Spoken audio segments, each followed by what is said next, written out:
Hey everyone, today I'm going to share how to create a perfect mirror reflection shot or video. This secret will show you how to create beautiful portraits and reflection shots such as these. Let's get started.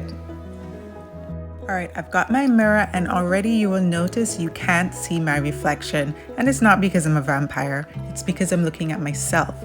The secret is to turn your mirror to point to your camera lens.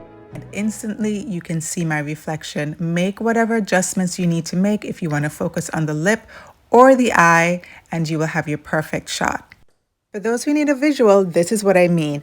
When looking at your mirror should be reflecting your lens, not your reflection. That makes the camera pick it up. Save this post for later, share with a friend, and happy content creating.